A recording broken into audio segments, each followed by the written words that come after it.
Dubois wants what? Now? Peterson's spit landed inches from my feet. Table 7 again. Of course. I swear. Some nights. Anyway, I grabbed the lobster bisque, praying she wouldn't find a stray shrimp whisker. You know the type. Eats caviar but complains about the price of lemons. If they only knew what went on out back. Didn't see him at first, just a heap in the shadows by the bins. Arthur didn't beg, didn't even look up, just sat there, disappearing into the concrete. What choice did I have? My mom's bills don't pay themselves. But I swear the look in his eyes later, a flicker, like a pilot light catching. Those fancy diners wouldn't believe who they were really messing with. They have no idea how her quiet kindness will change everything. Dubois wants what? Now? Peterson's spit landed inches from my feet. Table 7 again. Of course. I swear, some nights. Anyway, I grabbed the lobster bisque, praying she wouldn't find a stray shrimp whisker.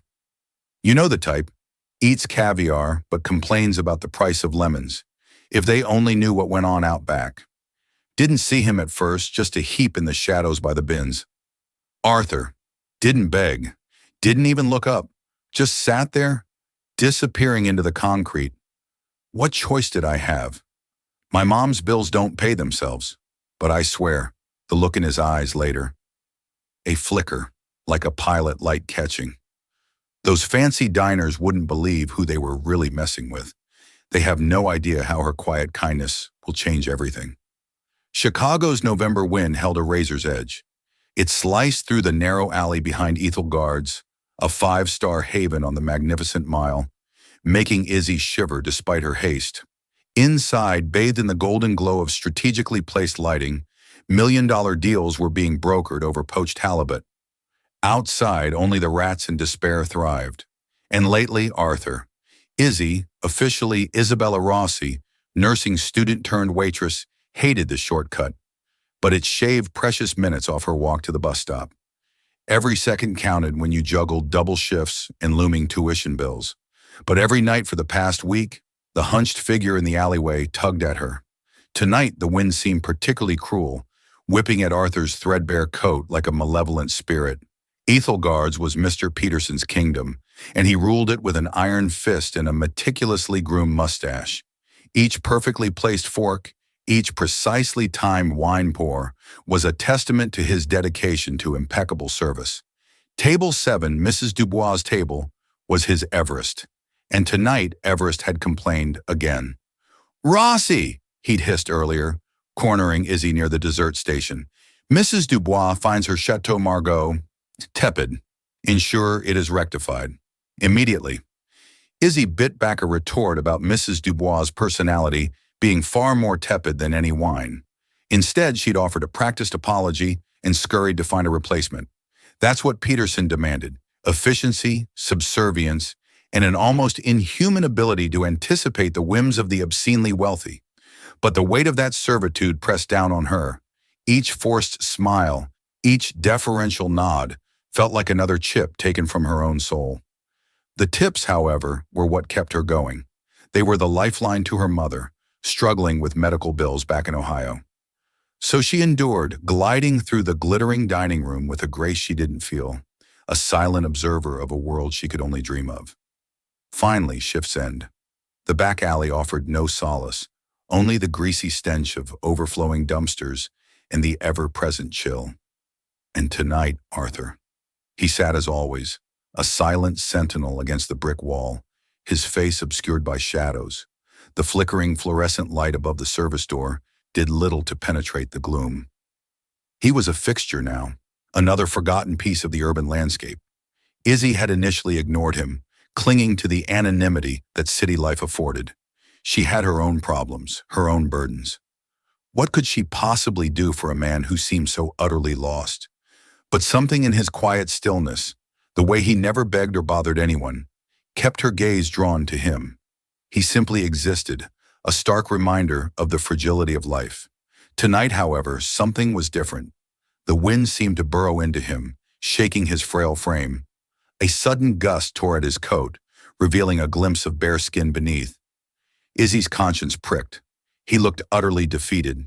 She hesitated, her bus due any minute. but her feet wouldn't move. The empathy she usually kept locked away for self-preservation surged to the surface. She remembered her mother's haunted eyes, the fear in her voice as she talked about losing their house. She couldn't walk away. Turning, she slipped back inside, the clatter of the kitchen a jarring contrast to the oppressive silence of the alley. Gus, the head chef, a mountain of a man with a surprisingly gentle heart, looked up from wiping down his station. "Izzy, forget something?" he grumbled, his voice a low rumble. "Gus," she began, trying to sound nonchalant, "is there any of that minestrone soup left over? The staff meal?" Gus raised a skeptical eyebrow. "Thought you weren't hungry. Got a date or something?" "No, it's for a stray." She hated lying, but the truth would invite questions she didn't want to answer. Gus grunted, but his eyes softened. He ladled a generous portion of the steaming soup into a large cardboard container, then grabbed 2 crusty rolls and wrapped them in a napkin. "Here," he said, pushing them across the counter. "Stray must be freezing out there." "Thanks, Gus," Izzy said, relief flooding her. He just shrugged. "Don't let Peterson catch you. He'd have a fit." Izzy nodded, grabbed the food, and hurried back into the biting wind. Arthur hadn't moved. As she approached, she spoke softly, not wanting to startle him. "Excuse me, sir?" He looked up, his eyes startlingly blue against the grime on his face, fixed on her. They were old eyes, weary with life, but they held a spark of intelligence, a hint of the man he once was. She extended the container. I thought you might be cold. It's just soup. It's hot." He stared at the offering, a battle raging in his eyes. Pride warred with hunger, dignity with desperation. Finally, slowly, he reached out a trembling hand and took the container. His fingers brushed hers, and his skin was like ice. He closed his eyes for a moment, inhaling the steam. Then he took a tentative sip. A shudder ran through him, not from the cold, but from something deeper. "Thank you," he rasped, his voice rough from disuse, but carrying an underlying resonance. A ghost of education and refinement. "You're welcome," Izzy whispered, pulling her thin coat tighter around herself. "My name is Isabella." He met her gaze, a searching look that made her feel seen, truly seen, for the first time that night. "Arthur," he said, his voice a little stronger. "My name is Arthur." He took a bite of the roll, chewing slowly, deliberately, a hint of the man he used to be still visible. As Izzy watched Arthur eat with a strange, unwavering dignity that felt utterly out of place in the grimy alley, a small, fragile warmth blossomed in her chest. A warmth she didn't realize she'd been missing. This act of kindness became a nightly ritual. Izzy would secure leftovers from Gus, who had begun leaving a container on the prep counter without a word. Sometimes it was soup, sometimes a piece of shepherd's pie, once even a misshapen slice of chocolate cake deemed unsuitable for the dining room. Each night Arthur would be waiting, a silent figure huddled against the wall. Their conversations started small, hesitant fragments exchanged in the frigid air. He was a man of few words, but those words were carefully chosen, thoughtful. Izzy learned to read the nuances in his silences, the subtle gratitude in his blue eyes, the slight relaxing of his shoulders when she arrived. One night, driven by a sudden impulse, she brought him a thick wool blanket she'd found at a thrift store, a garish plaid pattern that hurt the eyes. "It's not much, but it's warm," she said, handing it to him. He accepted it with a solemn nod, wrapping it around his shoulders. "This is too much," and he said, his voice low. "No, it's not," she insisted. "It's getting colder. No one should be this cold." He looked down at the blanket, his fingers tracing the frayed edges. "There was a time I despised plaid." He offered a small, sad smile. "My wife, Eleanor, she loved it. She wanted to decorate our entire lake house in it. Tartan curtains, plaid sofas. I told her it was ghastly." He paused, lost in a memory. "Now, it feels like the warmest thing in the world." It was the first glimpse into his past, the first mention of a life before the alley. The lake house hung in the air between them, a stark testament to the gulf between then and now. As the days turned into weeks, Izzy found herself looking forward to their brief encounters. They were an anchor of simple human connection in her transactional world. She told him about her nursing studies, her dreams of working in an emergency room. He listened intently, his focus absolute, making her feel as if her aspirations were the most fascinating subject imaginable. "You have a healer's spirit, Isabella," he'd said one evening, after she'd recounted a particularly brutal chapter on pharmacology. "It's a rare and precious thing. Don't let the world dull it." His insights were often surprising. He spoke of architecture when admiring the cornices of the building across the alley, of economic theory when a newspaper headline caught his eye, of classical music when a faint melody drifted from a passing car. There was a vast, forgotten library in his mind, and Izzy was granted fleeting glimpses into its dusty corridors. She began to suspect that Arthur was not just a man who had fallen on hard times. He was a man who had fallen from a great height. Her small acts of kindness had not gone unnoticed. Peterson's office overlooked a section of the alley. One evening, as Izzy handed Arthur a container of lentil stew, she saw the silhouette of her manager watching from above. A cold dread settled in her stomach. The next day, he cornered her by the service station. "Rossi," he began, his voice dangerously low, "I am given to understand you've adopted a pet project in our service alley." Izzy's blood ran cold. "I don't know what you mean, Mr. Peterson." "Don't play coy with me," he snapped. "I'm talking about the vagrant you've been feeding. Ethel Guards maintains a certain standard of hygiene and security. We cannot have our establishment associated with that." He gestured vaguely toward the back of the restaurant, his lip curled in disgust. "He's not bothering anyone," Izzy said, her voice trembling slightly. "He's just an old man who's hungry." "He is a liability, Rossi," Peterson countered, his eyes like steel chips. "He is an eyesore. Our patrons, people like Mrs. Dubois, pay for an experience of luxury and comfort. An experience that does not include navigating a homeless encampment to get to their limousines. What if one of them were to see him? What if he were to accost someone?" "He would never do that," Izzy retorted, her defensiveness flaring. "He's a good man." Peterson let out a short, contemptuous laugh. "A good man? Rossi, your naivete is a liability in itself. I am giving you a warning. Cease your little charity project immediately. If I see you interacting with him again, you will be looking for a new job. Is that clear?"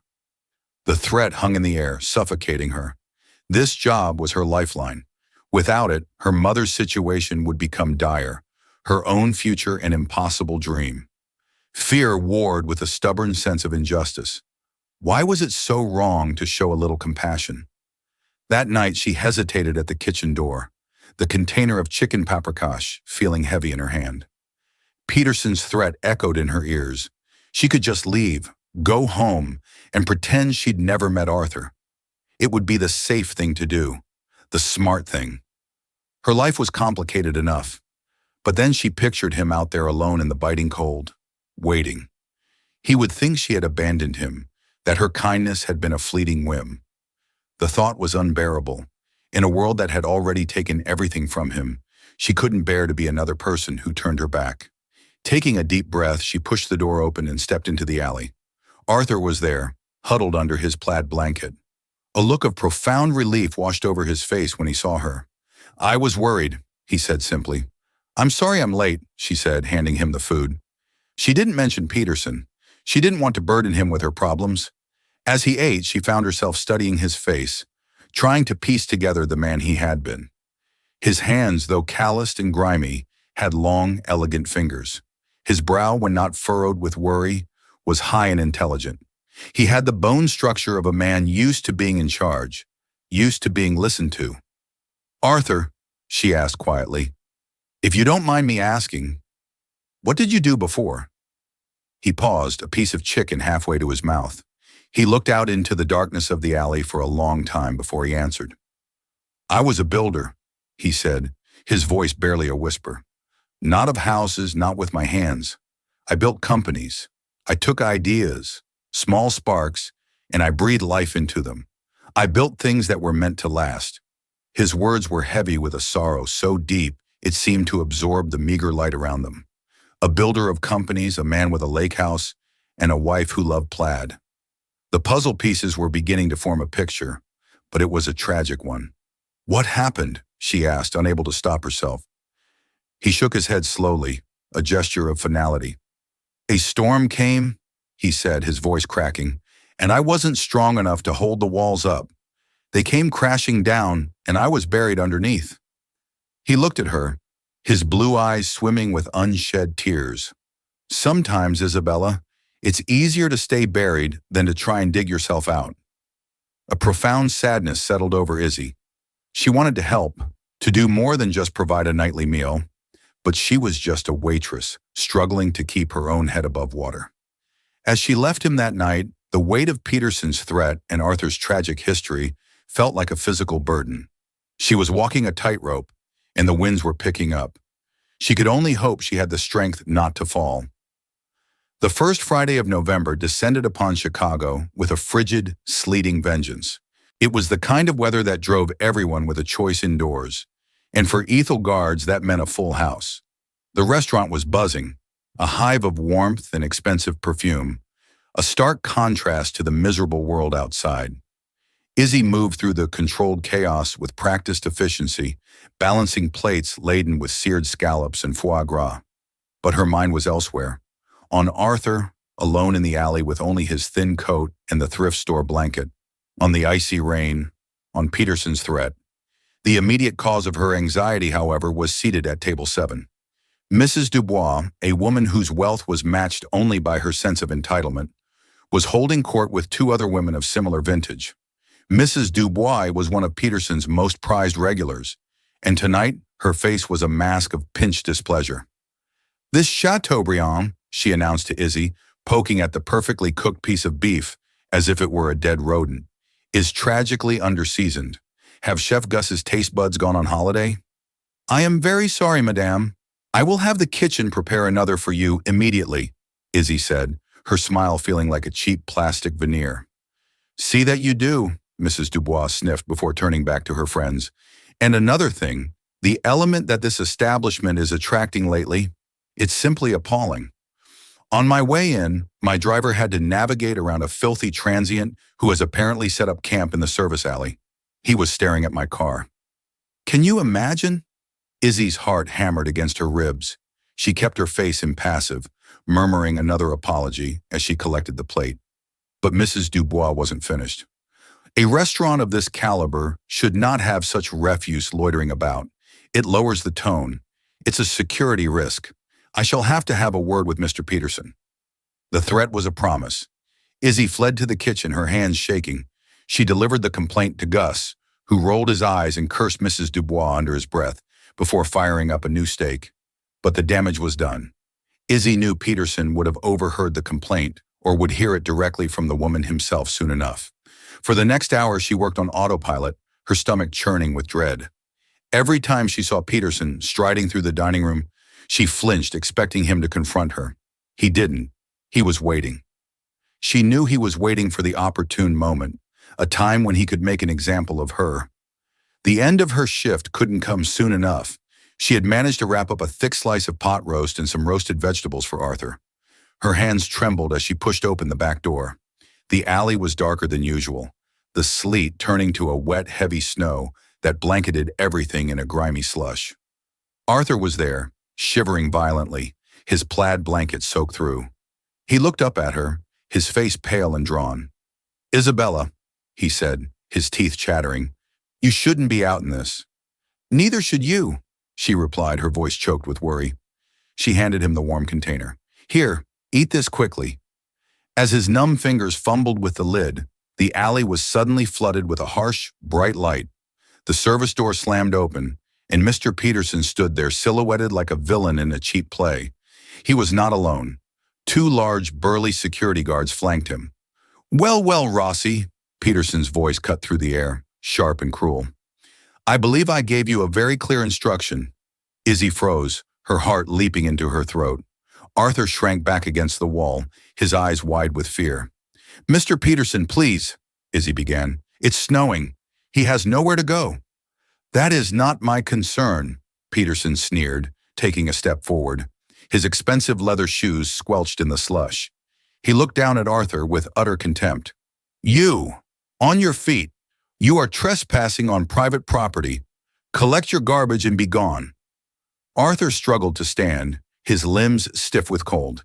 He clutched his wet blanket, his meager worldly possession.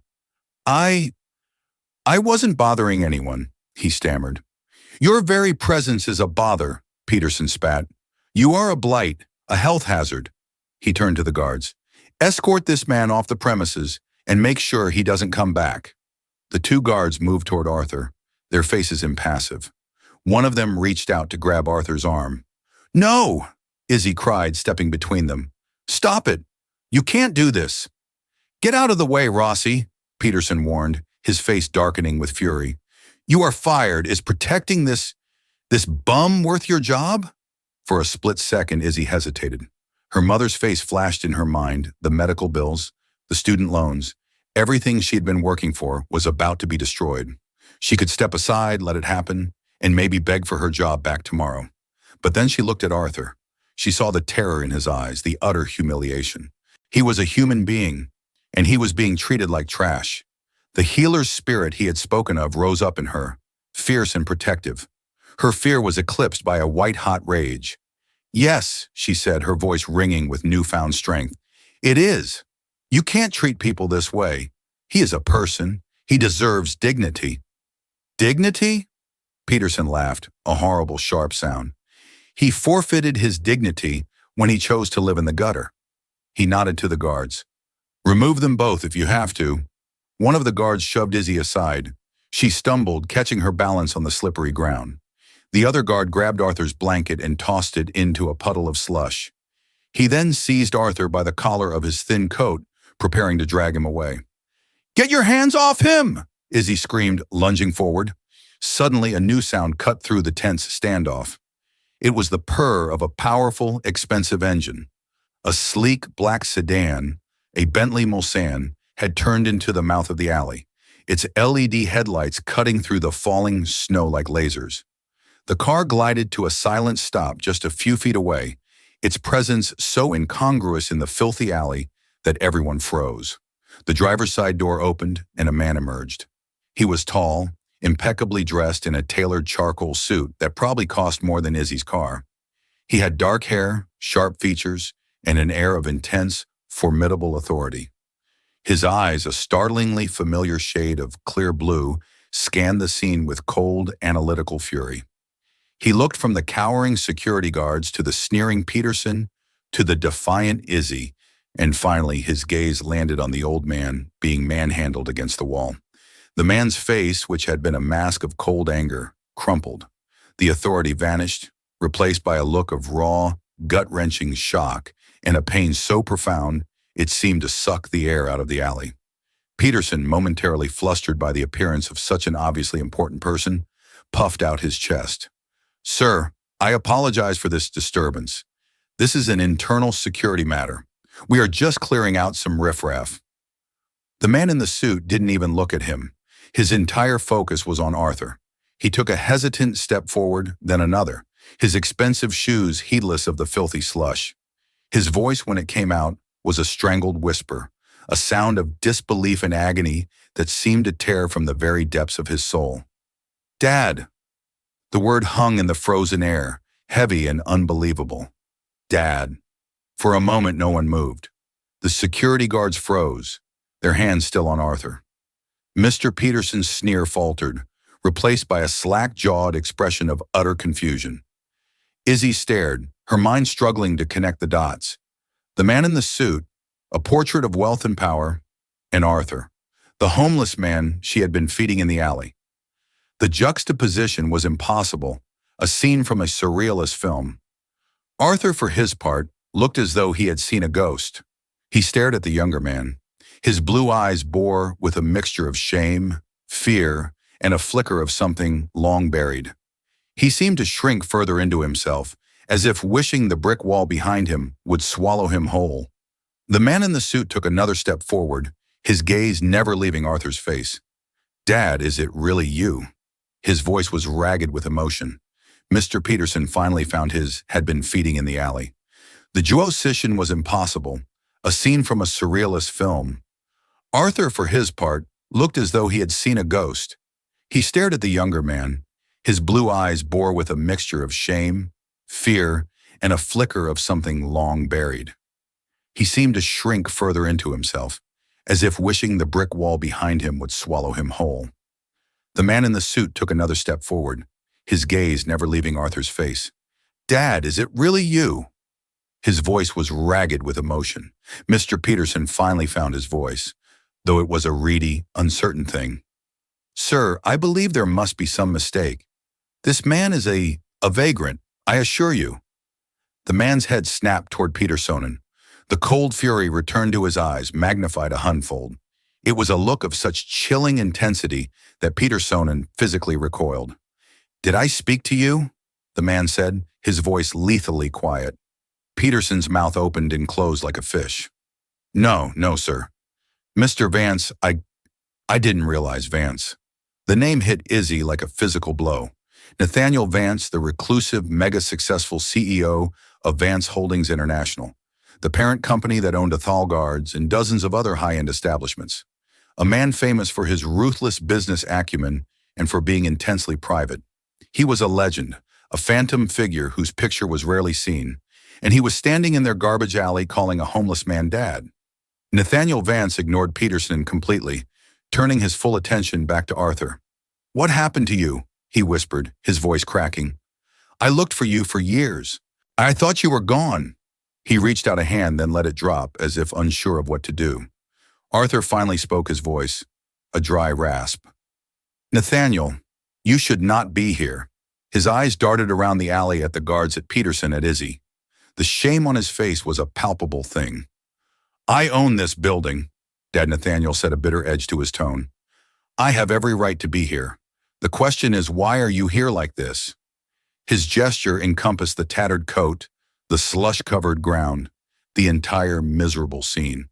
Before Arthur could answer, Peterson, sensing the catastrophic shift in power, began a desperate attempt at damage control. He shoved one of the security guards toward Arthur. "You imbeciles," he hissed. "Let go of Mr. Vance's father. Help him get him his blanket." The guard who had thrown the blanket into the puddle scrambled to retrieve it. He held out the soaking, filthy wool as if it were a holy relic. The other guard released Arthur's collar so quickly it was almost comical. Nathaniel's icy gaze settled on Petersonen again. "You," he said, the single word dripping with menace. "What is your name?" "Peterson, sir. Robert Peterson." "I am the general manager," he said, wringing his hands. "Sir, it was all a misunderstanding. A complaint from a patron, Mrs. Dubois, about vagrancy. I was merely enforcing company policy on security and hygiene." "I had no idea company policy." Nathaniel repeated, his voice dangerously soft. "Is it company policy to have your security guards assault an elderly man in a snowstorm? Is it company policy to throw a man's only source of warmth into the gutter? Is it your policy to treat a human being like garbage?" Each question was a hammer blow, and Peterson visibly flinched with each one. "No, sir, of course not. It was an error in judgment, a terrible error." Nathaniel's eyes then moved to Izzy. She was standing to the side, soaked and shivering, watching the entire scene unfold in a state of shock. He took in her waitress uniform, the protective way she was standing near his father, the defiant anger still visible on her face. "And you?" he asked, his tone softening almost imperceptibly. "Who are you?" "My name is Isabella Rossi," she said, her voice steadier than she felt. I was a waitress here?" Peterson jumped in. "She was insubordinate, Mr. Vance. I had to terminate her employment. She was encouraging the loitering, providing him with food against direct orders." Nathaniel looked from Petersonen back to Izzy. Then he looked at his father, who was still clutching the container of pot roast Izzy had given him. He seemed to understand everything in an instant. "You were feeding him?" he asked Izzy. Izzy lifted her chin. "Yes, he was hungry and cold. Even after this man," he gestured to Peterson with contempt, "ordered you to stop?" "Yes." A complex emotion flickered in Nathaniel's eyes.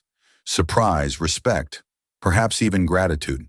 He turned his attention back to his father. He took off his own exquisitely tailored suit jacket and without a word draped it over Arthur's thin, trembling shoulders. The cashmere jacket was absurdly out of place over the tattered coat, a symbol of the vast, incomprehensible gulf between these two men's lives. "We're getting you out of here," Nathaniel said, his voice firm, leaving no room for argument. He put a supportive arm around his father, who leaned on him, suddenly looking infinitely old and fragile. He started to guide Arthur toward the warmth of the waiting Bentley. As they passed Peter Sonnen, Nathaniel paused. He didn't raise his voice. He didn't need to. The quiet venom in his words was more effective than any shout. "Mr. Peterson," he said, "be in my office on the top floor in 1 hour. Pack up your personal belongings from your desk first. You will not be returning to it." He then looked at the 2 security guards. "You 2 are also finished. Leave the property immediately."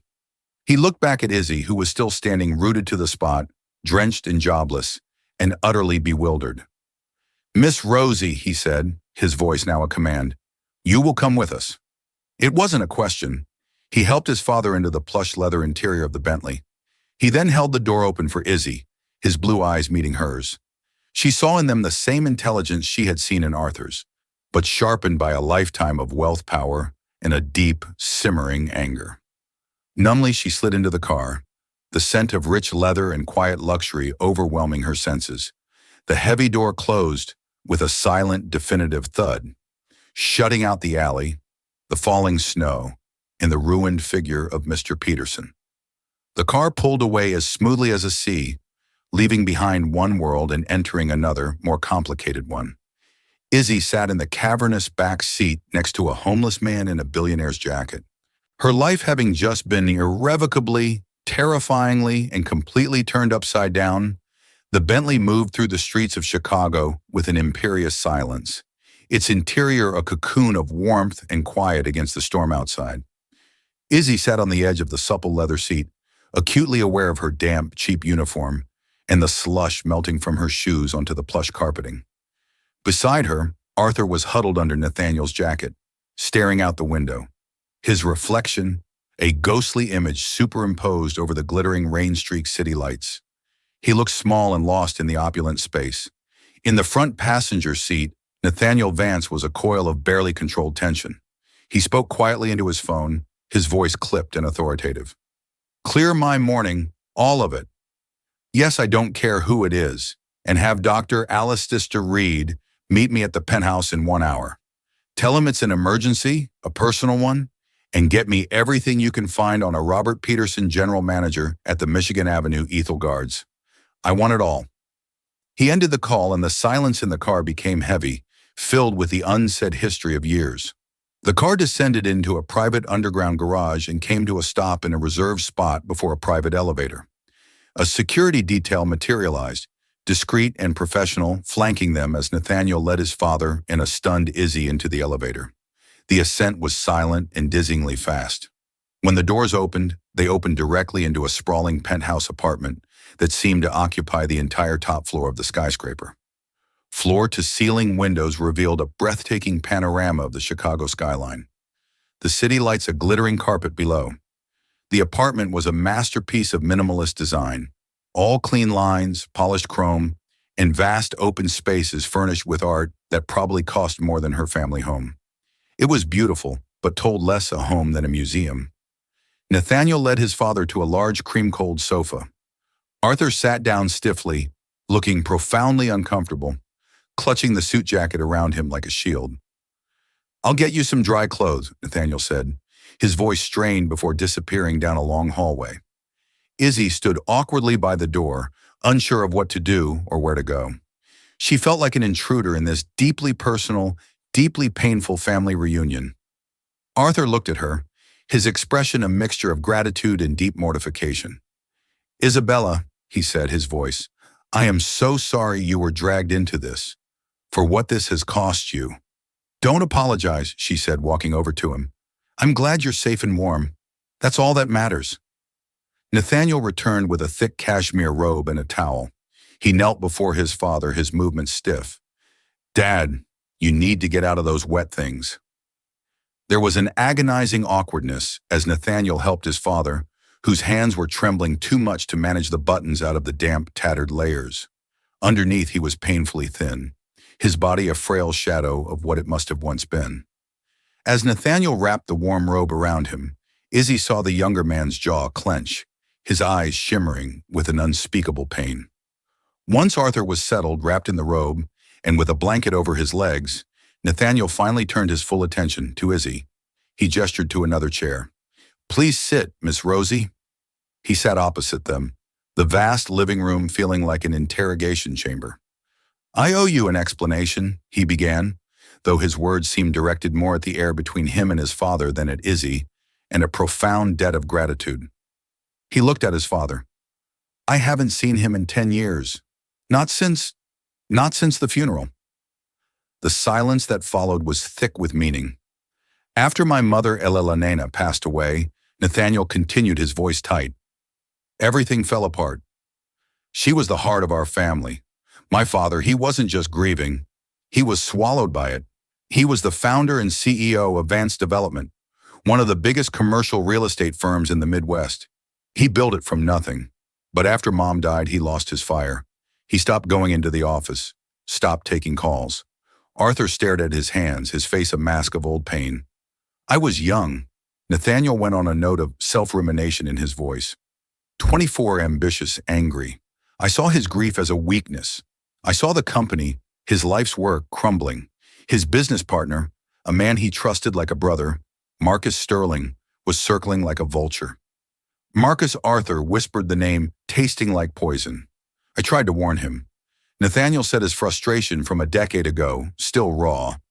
I told him Sterling was cooking the books, leveraging the company's assets for his own gain. But he wouldn't listen. He couldn't see anything beyond his own sorrow. Nathaniel's voice grew harder. "So I confronted Sterling myself. There was a terrible fight. I was pushed out. A week later, Sterling forced my father to sign over his controlling interest for pennies on the dollar, claiming it was the only way to avoid bankruptcy. My father, in his state, just signed. He lost everything. The company, our home, everything." He finally looked directly at Arthur. "And then you disappeared. I came to the house and you were just gone. A note saying you were sorry and that I should forget about you. I hired private investigators. I searched for years. I built my own empire from scratch, fueled by rage and a desire to crush men like Marcus Sterling. I thought you were dead." The story hung between them, a decade of misunderstanding, anger, and pain. Arthur finally looked up, his eyes swimming with tears. "I was so ashamed, Nathaniel," he said, his voice breaking. "I failed you. I failed your mother's memory. I let Sterling destroy everything I'd ever built. I couldn't face you. I couldn't bear for you to see the man I had become, the man who lost it all because he couldn't pull himself out of the darkness. I thought it was better for you to think I was gone than to know I was a ghost, a failure." He described his years on the street, a slow downward spiral of odd job shelters, and eventually the crushing anonymity of homelessness. He had ended up in Chicago by chance, drifting from one place to the next, the memories of his past life too painful to confront. Izzy sat in stunned silence, listening to the heartbreaking confession. This was the storm Arthur had told her about, the one that had buried him. It wasn't just financial ruin, it was a collapse of the soul. Nathaniel listened, his face impassive, but a single tear traced a path down his cheek. He wiped it away angrily. "You didn't fail me, Dad," he said, his voice thick with emotion. "I failed you. I was an arrogant, angry kid. I saw your grief and called it weakness. I should have been there for you. I should have stayed. I should have fought for you, not just for the company." The doorbell chimed, a soft, polite sound that was nonetheless jarring. A moment later, a distinguished, silver-haired man in a suit was shown in. "Dr. Reed." Nathaniel stood up. "Dad, this is my friend, Dr. Alistair Reed. He's going to take a look at you. Make sure you're okay." Dr. Reed approached Arthur with a kind, gentle demeanor and began speaking to him in a low, soothing voice. Nathaniel used the opportunity to draw Izzy aside toward the massive windows. "I'm Rosie, Isabella," he said, his voice filled with an exhaustion that went beyond a single night. "What you did for my father, I don't have the words to thank you. You showed him kindness when his own son had lost track of him. You stood up for him when my own employee was." He trailed off, his jaw tight with anger. "You have a character that money cannot buy. I am in your debt." Izzy shook her head. "I didn't do it for a reward, Mr. Vance. I did it because it was the right thing to do. I know, he said, a faint smile touching his lips for the first time. That's what makes it all the more remarkable. He looked out over the city he owned. A significant piece of my father once told me that the true strength of a structure isn't in its height, but in its foundation. It seems the foundation of my company has some cracks. He looked back at her.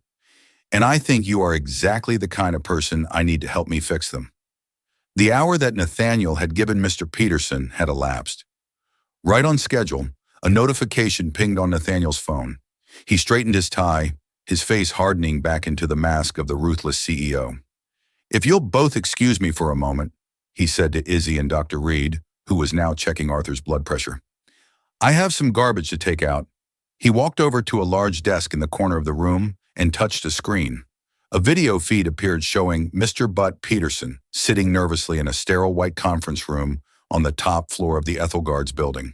He was dabbing sweat from his brow with a handkerchief. Nathaniel pressed a button. Mr. Peterson, can you hear me? On the screen. Peterson jumped, startled by the disembodied voice. Yes, Mr. Vance. I'm here. I have reviewed your file, Mr. Peterson. Nathaniel began, his voice flat and devoid of emotion. 22 years of service, multiple managerial awards, glowing performance reviews based on profitability and efficiency. He paused. I've also cross-referenced your tenure with employee turnover rates and anonymous complaints filed to HR. It paints a different picture, a pattern of bullying, intimidation, and fostering a toxic work environment, all carefully swept under the rug. As long as the numbers looked good. Peterson's face went pale. M. Vance, I can assure you those are likely the grumblings of disgruntled, underperforming staff. Was Isabella Rossi an underperforming staff members? Nathaniel cut in, his voice like ice. Well, her work was adequate, but her judgment was poor, as you saw. Her judgment was the only thing of value in that alley tonight, Nathaniel retorted. He leaned closer to the camera. I also ran a check on your security contractors. The two men you had with you tonight have a history of excessive force complaints from their time in law enforcement. You hired them specifically, didn't you, Peterson? You liked having attack dogs to enforce your petty kingdom. Peterson was speechless, his mouth agape. You are a liability, Mr. Peterson. You mistake cruelty for authority and fear for respect. You are the antithesis of everything an establishment bearing my family's name should represent. Your employment with Vance Holdings is terminated effective immediately. Your severance will be the bare minimum required by law. If you attempt to fight this, I will release the security footage from the alley to the press. I imagine the story of a manager at a luxury restaurant ordering an assault on a homeless man in a snowstorm who also happens to be the owner's father would make for interesting reading. Am I clear, Crystal? Mr. Vance Peterson squeaked, his entire demeanor collapsing. Security will escort you from the building. You are never to set foot on any of my properties again. Nathaniel cut the feed, the screen going black. He took a deep breath, the anger slowly receding from his face, leaving behind a deep weariness. He turned back to the room. Dr. Reed was finishing his examination. He's suffering from malnutrition, dehydration, and the early stages of hypothermia, the doctor reported quietly to Nathaniel. But nothing that can't be treated with rest, warmth, and proper nutrition. The deeper wounds, as I'm sure you know, aren't physical. He needs care, and he needs his son. Nathaniel nodded, the weight of that responsibility settling on his shoulders. After the doctor left, leaving behind some initial medications and instructions, an awkward but peaceful quiet settled over the room. Arthur had fallen into an exhausted sleep on the sofa, his face, even in slumber, etched with years of hardship. Nathaniel poured 2 glasses of water and handed one to Izzy. They stood by the windows, watching the snow fall over the city. Now Nathaniel said, his voice softer. Let's talk about you, Isabella. Please call me Izzy, she said. Izzy, he corrected himself with a small smile. You lost your job tonight because of me, because of my father. I intend to rectify that. He paused, studying her. I could give you your job back. I could promote you. I could write you a check that would solve all your financial problems. You just have to name your price. Izzy looked away from him, out at the city. She thought about the offer. A check. It was tempting. It would be so easy. She could pay off her mother's debts, re-enroll in school, and be free from the constant, crushing anxiety of poverty. It was everything she thought she wanted. But then she thought about Arthur shivering in the alley. She thought about Peterson's sneering face. She thought about the countless other people like Arthur, invisible and forgotten. A check would solve her problems, but it wouldn't change the world that created them. "I don't want a check, Mr. Vance," she said quietly. Nathaniel raised an eyebrow, surprised. "Then what do you want? A promotion? You could manage any of my restaurants. You've certainly proven you have more integrity than the last person in the job." "That's not it either," she said, turning to face him. "When I was helping your father, it wasn't because I wanted a reward. It was because he needed help. He told me. He told me I have a healer's spirit." She took a breath, finding her courage. "Your company, Vance Holdings, you have so much power, so much influence. You own dozens of businesses, employ thousands of people. You have kitchens that throw away perfectly good food every night, while people starve just outside the back door." She looked him directly in the eye. "You asked me what I want. I want you to do better. You said your foundation has cracks. Let me help you fix them. Start a program, a real one, a foundation that uses the leftover resources from your businesses to help the homeless in this city. Not just with food, but with shelter, with job training, with medical outreach. Turn your back alleys from places of shame into points of contact for help." She was impassioned, her voice filled with a conviction that surprised even herself. "Let me run it. My nursing education, my experience, I understand both worlds. I know what it's like to struggle, and I've seen firsthand how broken the system is. Don't just give me a reward. Give me a responsibility." Nathaniel was silent for a long time, his expression unreadable. He studied her with an intensity that made her feel as if he were looking right into her soul. He had expected her to ask for money or power for herself. Instead, she had asked for the power to help others. She hadn't just shown kindness to his father. She was challenging him to build a legacy of kindness himself. Finally, he broke into a slow, genuine smile. It transformed his face, erasing the hard edges and revealing a warmth she hadn't seen before. "A healer's spirit," he repeated softly, looking over at his sleeping father. "He was right about you," he extended his hand. "All right, Izzy Rossi, you're hired. You won't be a waitress anymore. You will be the first ever executive director of the new Vance Foundation for Urban Assistance. You will have my full backing, a significant budget, and a direct line to me. Your first task," he said, his smile widening, "is to design a program that ensures no one ever has to freeze in one of our alleys again." Izzy looked at his outstretched hand, then at his face. She saw not a ruthless billionaire, but a son who had found his lost father, a man who had just been reminded of his own capacity for good. She shook his hand, her grip firm. It wasn't charity he was offering her.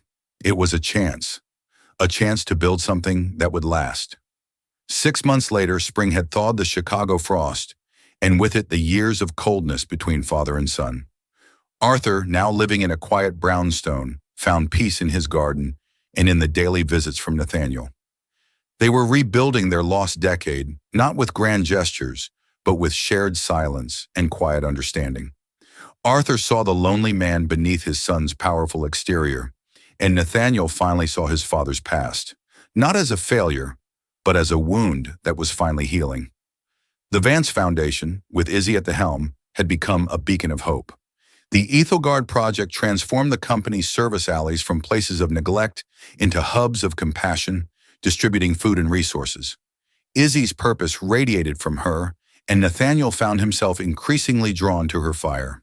He saw in her the integrity his empire lacked and the warmth his own life was missing.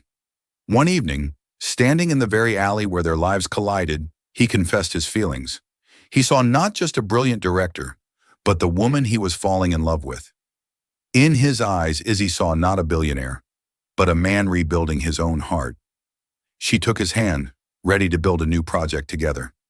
A single act of kindness hadn't just saved a life, it had rebuilt a family and forged a future none of them could have ever imagined. And so a single cup of soup offered in a cold, dark alley set in motion a series of events that mended a broken family, reshaped a corporate empire, and brought hope to thousands of forgotten souls. The story of Isabella, Arthur, and Nathaniel is a powerful reminder that we are all just one choice away from changing a life. One act of seeing the person, not the circumstance. What would you have done in Izzy's position? Have you ever witnessed a small act of kindness that had huge consequences? Share your thoughts and stories in the comments below. We believe these stories are important and need to be heard.